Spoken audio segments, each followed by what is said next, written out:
এখন যখন ফ্যানরা কোথাও হয়তো ঘিরে ধরে ছবি তোলার জন্য কিংবা একটু গল্প করার জন্য, তখন কেমন লাগে? মানে গল্প ইন দ্য সেন্স ওই গল্প না যে আপা কেমন আছেন একটু কথা বলতে চাই। আমার আমার ভালো লাগে। আমি কিন্তু এখনো যাই। আমি এমন না যে আমি মানে বাজারে বা ক্রাউডেড প্লেসে যাই না, এমন না। আমার কিন্তু যাওয়া হয়। আর নতুন নতুন মানুষ দেখি, ইন্টারাকশন হয়, কথা বলি, ভালো লাগে। হয়তো বা রেগুলার যাওয়া হয় না, শখের বসে দেখা গেলো মাসে একদিন বা 15 দিনে একদিন একটু কাঁচা বাজার ঘুরলে আমার মনে হয় কি আমি একটা মানে রেগুলার লাইফ লিড করছি, এরকম আর কি। আমি কাঁচা বাজার থেকে মাছও কিনি, মুরগিও কিনি, আবার সবজিও কিনি। আমার একটা বাজারের মানে পরিচিত দোকান আছে, সবজির দোকান, আবার মাছের দোকানও আছে, মাংসের দোকানও আছে। কারণ আমার রেগুলার বিড়ালের জন্য হয় আমি গেলাম, নাহলে আমার ড্রাইভার যে নিয়ে আসছে বা দারোয়ান বা কাজের মেয়ে যেই হোক, ওটা ওখান থেকে যে নিয়ে আসে।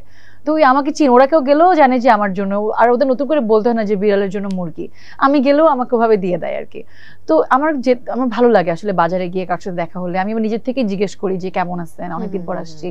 তারপর দেখা গেল অনেক সময় অনেক দোকানে যে আছে মানে তাকে আমি আগের থেকে দেখিনি, হয়তো তার ভাই বা অমুক কেউ একজন বসে থাকে, বলবো আপনার বাবা বা আপনার ভাই কই, বলবো আচ্ছা উনি তো এখন আজকে আসে নাই দোকানে, উনি কালকে। মানে একটু কনভারসেশন করলে হয় কি আমার মনে হয় আমি থাকে না ওনাদের কাছের কেউ, মানে আমার এটা ভালো লাগে।